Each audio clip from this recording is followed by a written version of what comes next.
नमस्कार दोस्तों। आज के इस वीडियो में हम बात करेंगे उत्तर प्रदेश में आंगनबाड़ी की भर्ती के बारे में।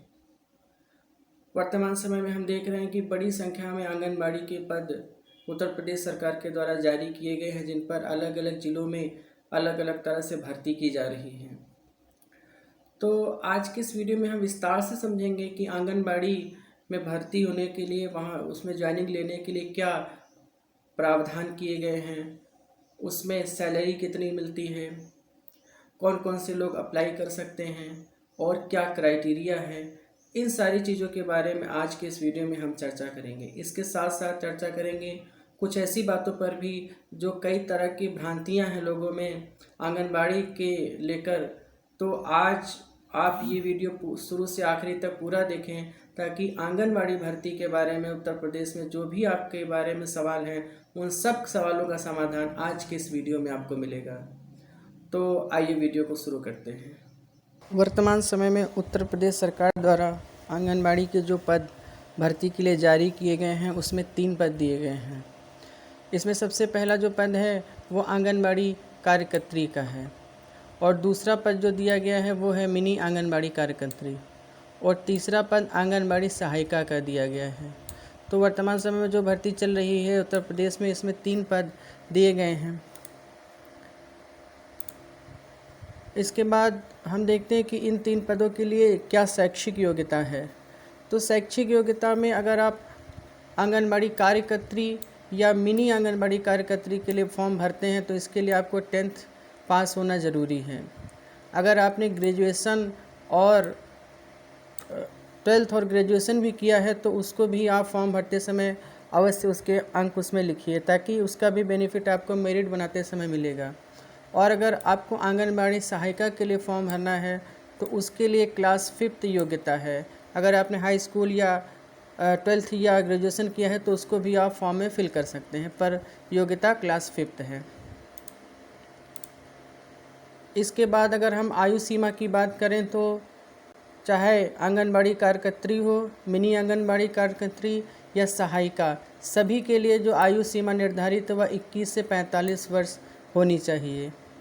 पर ऐसी सहायिका जो आंगनबाड़ी कार्यकर्त्री या मिनी आंगनबाड़ी कार्यकर्त्री के पद पर फॉर्म भरती हैं और वर्तमान समय में सहायिका के पद पर कार्यरत हैं, उन्हें 5 वर्ष की छूट आयु में प्रदान की जाएगी, अर्थात वो 50 वर्ष तक की आयु तक के लिए अपना फॉर्म भर सकती हैं।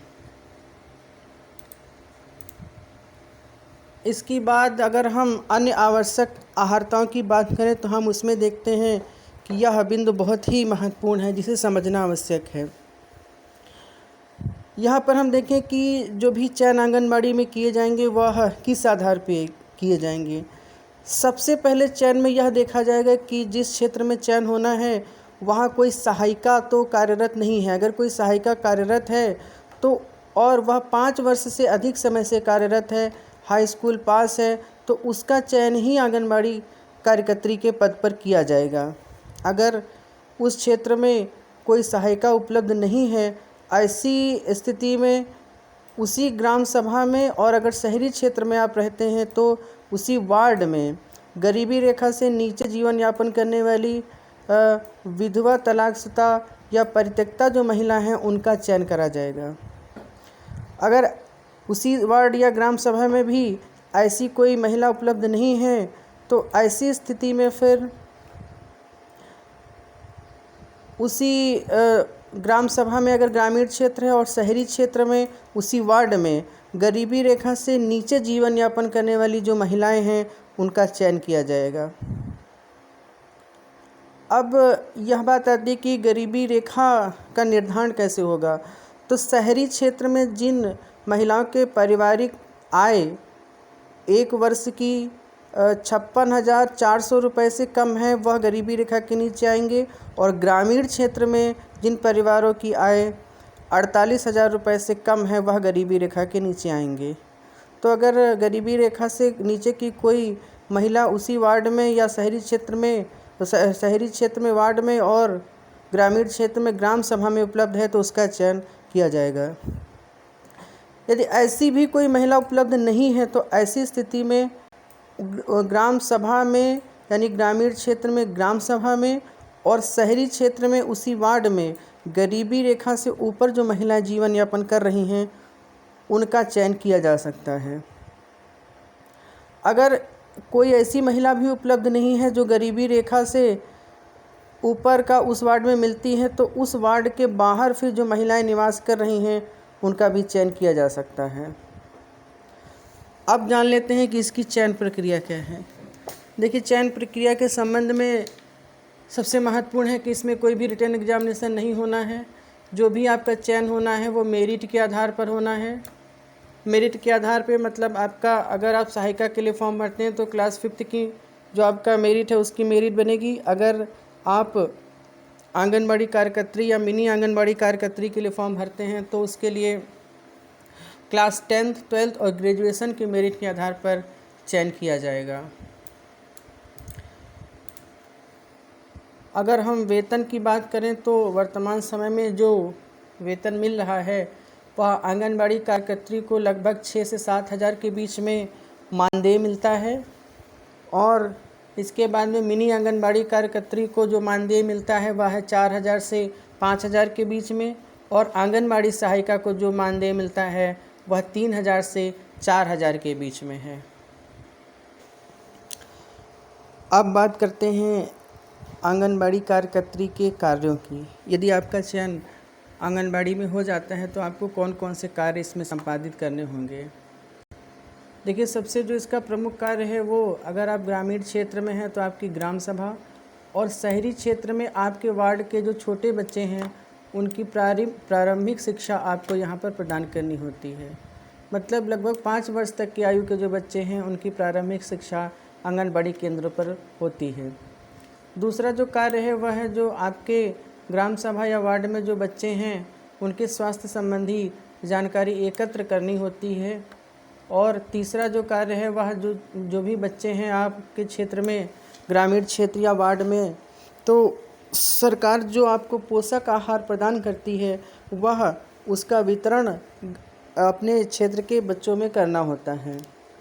इसके साथ साथ समय समय पर सरकार के द्वारा जो विभिन्न योजनाएं शहरी क्षेत्र या ग्रामीण क्षेत्र के लोगों के लिए बनाई जाती हैं, विशेषकर महिलाओं और बच्चों के लिए, उनके संबंध में जानकारी प्रदान करने का कार्य भी आंगनबाड़ी कार्यकर्त्री के द्वारा किया जाता है।